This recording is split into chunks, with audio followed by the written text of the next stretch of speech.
আজ আমি আবেগ দিয়ে নয়, হিসাব দিয়ে কথা বলবো। কারণ রাজনীতি আবেগে চললে দেশ ক্ষতিগ্রস্ত হয়। বাংলাদেশে যেমন উগ্রপন্থী আছে, যাদের প্রভাব আমরা নিজেরাই চোখে দেখি, ঠিক তেমনি ভারতীয় উগ্রপন্থী গোষ্ঠী আছে।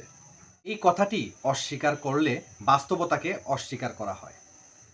কিন্তু একটা বিষয় পরিষ্কার করা দরকার, উগ্রপন্থী মানেই পুরো দেশ না। না বাংলাদেশ জঙ্গলিদের দেশ, না ভারত উগ্রপন্থীদের দেশ।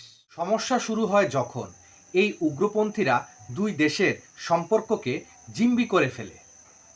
আমাদের ক্রিকেটার মোস্তাফিজের উপর হামলা হোক বা সীমান্তে উত্তেজনা, এগুলো উগ্র রাজনীতির ফল।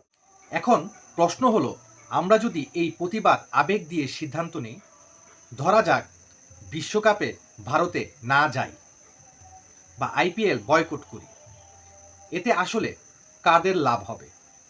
বাংলাদেশের না ভারতের? না লাভ হবে শুধু সেই চরমপন্থীদের যারা চায় দুই দেশের মানুষ মুখোমুখি দাঁড়া? এখন বাস্তবতায় আসি। বাংলাদেশ আজও ভারত থেকে খাদ্য আমদানি করে।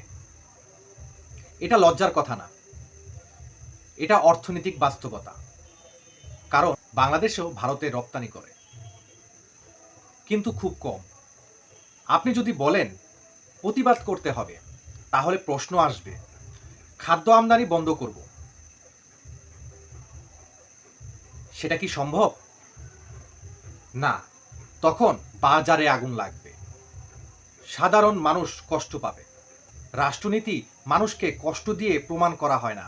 আরেকটা বিষয় খুব গুরুত্বপূর্ণ, বলা হচ্ছে বাংলাদেশ নাকি ভারতের গোলামি ছিল। আমি খুব সোজা একটা প্রশ্ন করি, আচ্ছা, কোন চুক্তিতে, কোন দলিলে, কোন কাগজে থাকলে জনগণের সামনে আনুন, বাতিল করুন, তখন জনগণ নিজেরাই রায় দেবে। শুধু স্লোগান দিয়ে দেশ শক্তিশালী হয় না, বরং বিভ্রান্ত হয়। আর যখন বলা হয় লাখো ভারতীয় নাগরিক বাংলাদেশে কাজ করে, এমন বড় কথা বললেও তথ্য বড় হওয়া দরকার।